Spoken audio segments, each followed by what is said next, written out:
वितराग अवस्था जब तक प्राप्त नहीं होती तब तक संसार में ऊर्ध्वगमन अधोगमन का चक्र चलता रहता है। राजा प्रदेशी के जीवन पर दृष्टिपात करे तो महसूस होगा चेतना के स्तर पर कितने बदलाव आते हैं। हर व्यक्ति के लिए यह एक विचारणीय विषय है। अपनी चेतना कहाँ है एवं उसे किस उच्च भूमिका पर ले जा सकते हैं। भावधारा विशुद्ध न रहे तब अधोगमन सुनिश्चित है। सचमुच राजा प्रदेशी का जीवन आंतरिक परिवर्तन का प्रत्यक्ष उदाहरण है।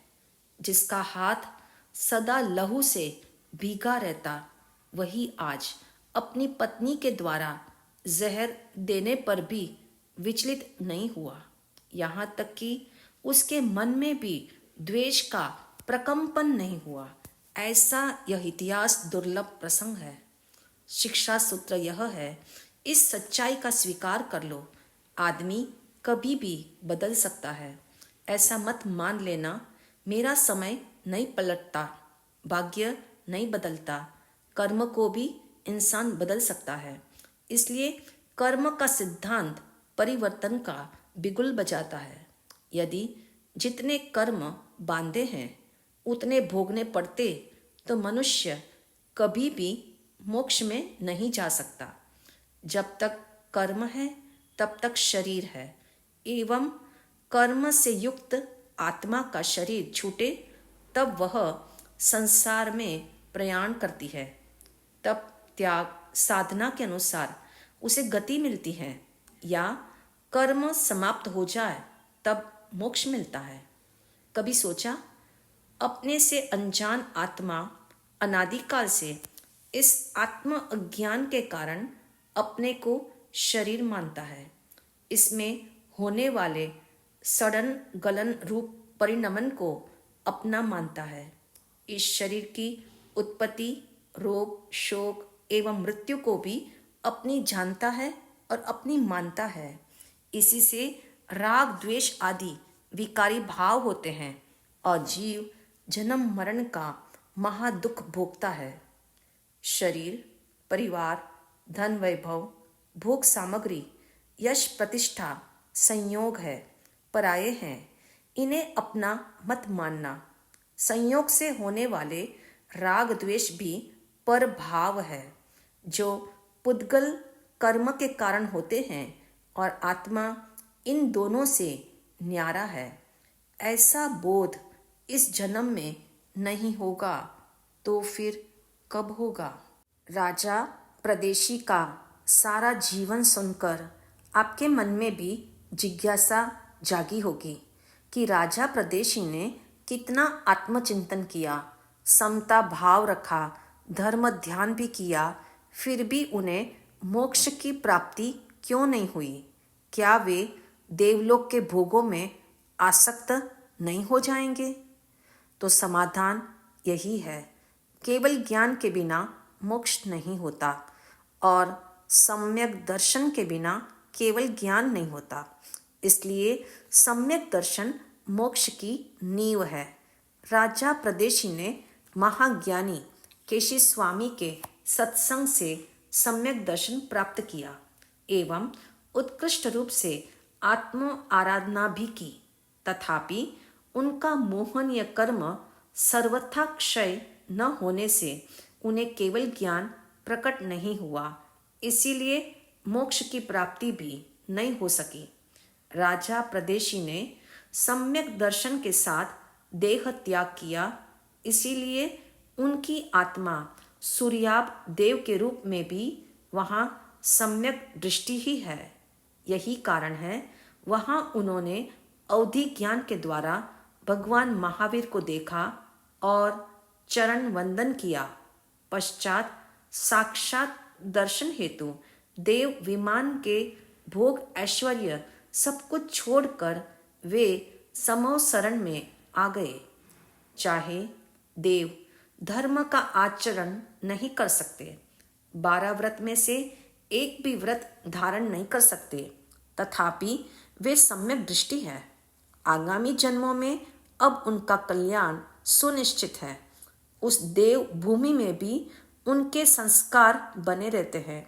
पश्चात अंतिम समय में जब इस दिव्य देह को छोड़ना पड़े तब भी उन्हें किसी प्रकार का दुख या खेद नहीं होता। इतना अवश्य है, ज्ञान और समझ के अभाव में पुण्य से मिली सामग्री पाप का निमित्त बन जाती है, बल्कि दुखकारी बन जाती है। जिसके पास विवेक है वह वैभव को वैकल्पिक मानता है, भोग का भोक्ता नहीं बनता, धन को धूल समझता है, ऐश्वर्य मिलने पर भी ऐश नहीं करता, वह पुण्य के फल से प्रभावित नहीं होता बल्कि बोध ग्रहण करता है। यह क्षणिक है, इसमें सुख नहीं है। सुख आत्मा का गुण है, इसीलिए सुख अंदर है, बाहर नहीं। आत्मिक सुख ही सच्चा सुख है और पुण्य से मिलने वाला सुख जो है वो क्षणिक है। देव गति में जाना एवं भौतिक सुख को प्राप्त करना जीवन का लक्ष्य नहीं है। सूर्याब देव ऐसा जानते हैं और ऐसा ही मानते हैं कि देवलोक में प्राप्त ये ठाट बाट, ये इंद्रिय सुख वस्तुओं पर आधारित है, पुण्य के फल पर आधारित है। ये लौकिक सुख तभी तक रहता है जब तक क्षेत्र या पदार्थ की अनुकूलता हो। इस तथ्य को सम्यक दृष्टि सूर्याब देव जानता है, तभी तो वह भगवान महावीर के दर्शन, वंदन तथा उनकी पर्युपासना को अपने लिए हितकर, सुखकर और कल्याणकारी मानता था। तनिक सोचो, जब ऐसा विचार एक देव भी रखता है तो मनुष्य जिसे तमाम योग्यता प्राप्त है वह सत धर्म के अवसर को क्यों टालता है।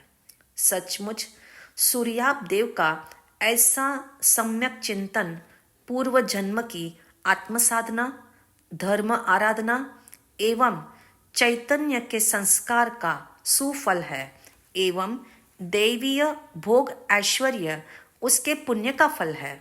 सूर्याब देव के पूर्व जन्म के धर्म संस्कार ही उसे भगवान महावीर के साक्षात दर्शन हेतु प्रेरित कर रहे हैं। स्मरण रहे, मैं कौन हूँ, मेरा अस्तित्व क्षणिक है या त्रिकाल है, कर्म का कर्ता एवं भोक्ता कौन है। यदि मोक्ष ही मेरा स्थान है तो फिर मैं संसार में क्यों भटक रहा हूँ। इस तरह अनादि अनंत अपने अस्तित्व का चिंतन बारंबार करने से चैतन्य के संस्कार पक्के होते हैं। ऐसे धर्म संस्कार आगामी जन्म में भी साथ जाते हैं जो निमित्त पाकर जागृत होते हैं। अनेक बार ऐसे संस्कार स्वतः स्फुरित हो जाते हैं। यही कारण है सूर्याब देव स्वयं भगवान महावीर के साक्षात दर्शन करने हेतु आया था। गौतम स्वामी जी ने भी इसीलिए उसका पूर्व भव जानना चाहा और भगवान महावीर ने गौतम स्वामी जी को प्रदेशी राजा का ये सारा वृत्तांत सुनाया। गौतम स्वामी जी के भीतर अभी भी एक जिज्ञासा शेष है जो आपके मन में भी हो सकती है। हे भंते, राजा प्रदेशी की जीवन झांकी को मैंने आपसे सुना, कैसे वह नास्तिक से आस्तिक एवं श्रमणोपासक से समता का साधक बना, समाधि मृत्यु को प्राप्त कर वह सूर्याब देव बना। आखिर एक दिन यह देवलोक भी उसे तो छोड़ना पड़ेगा। देवों का भी आयुष्य कर्म होता है, कैसे इसे मोक्ष मिलेगा। मुझे उसका आगामी जन्म एवं वहाँ होने वाली उसकी उत्कृष्ट आत्म साधना के बारे में कुछ जानना है। तब भगवान महावीर ने गौतम स्वामी को कहा, हे गौतम, सूर्याब देव के पास वैक्रिय शक्ति है, द्युति है, तेज है, ओज है। वह जैसा चाहे वैसा रूप धारण कर सकता है। लेकिन सूर्याब देव इन भोग संपदा एवं ऐश्वर्य वैभव में भी सतत निर्लिप्त है। मैं देव हूँ ऐसा नहीं मानता, बल्कि मैं शुद्ध आत्मद्रव्य हूँ ऐसी जागृति वह देवलोक में भी सतत रखता है। हे गौतम, संसारी जीव ने अनादि काल से अनंत देह धारण किए हैं। कर्म के निमित्त से पुद्गल की वर्गना ग्रहण की है तथा वो ही मैं हूँ ऐसी मान्यता की है। मैं पुरुष हूँ, मैं साधु हूँ, मैं देव हूँ, मैं स्त्री हूँ, मैं व्यापारी हूँ इत्यादि शरीर की अवस्था को ही मैं मानकर संसार बढ़ाया। इसलिए मैं एक अखंड त्रिकाली आत्मा ही हूँ ऐसा संस्कार जो पक्का करता है वह शीघ्र मोक्षगामी बनता है। सूर्याब देव को आत्मा के स्वभाव की मुख्यता है कि मैं आत्मा ही हूँ, मैं अविनाशी हूँ, मैं असंग हूँ। इस ज्ञान चेतना के तले उसने कर्म चेतना को गौण किया है, अर्थात मैं करता हूँ, मैंने किया था, ये मेरा है, ऐसा वह नहीं मानता। दैवीय भोगों के एक भी कण में वह अपनापन नहीं करता। ऐसे आत्मस्वरूप में रमण करते हुए वह सूर्याब देव अपना आयुष्य पूर्ण करके महाविद्य क्षेत्र में जन्म लेगा।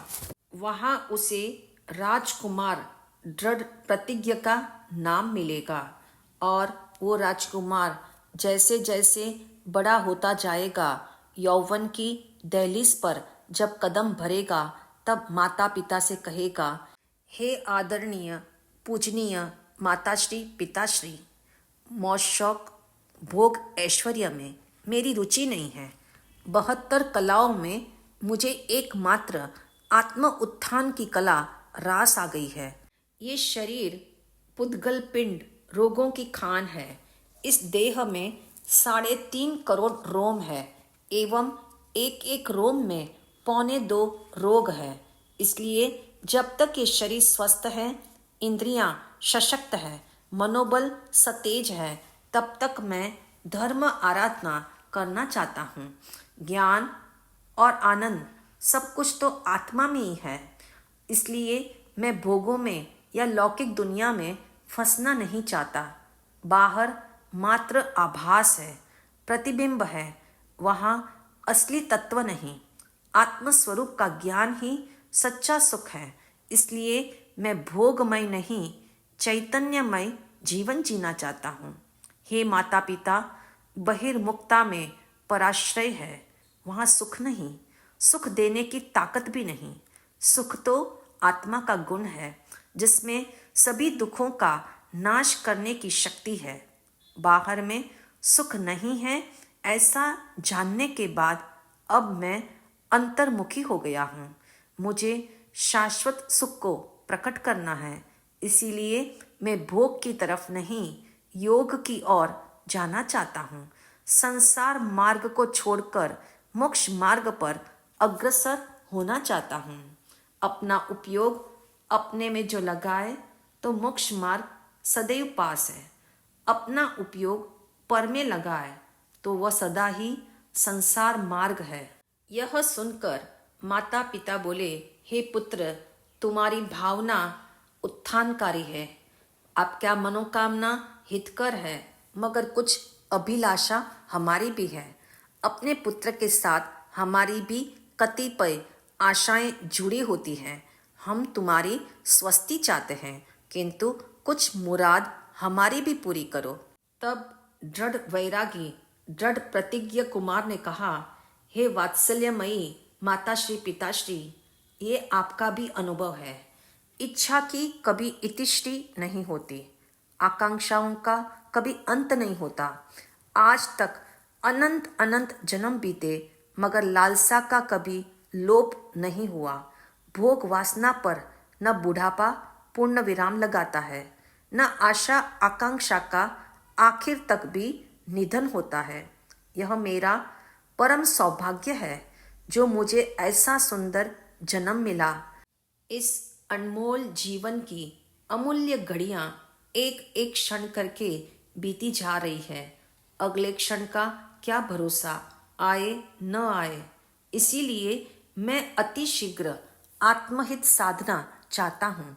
आप मुझे आज्ञा प्रदान करें। वैरागी राजकुमार दृढ़ प्रतिज्ञ अब मुनि दृढ़ प्रतिज्ञ बन गए और आत्म साधना में तल्लीन हो गए। अपने से अपना चिंतन करने लगे।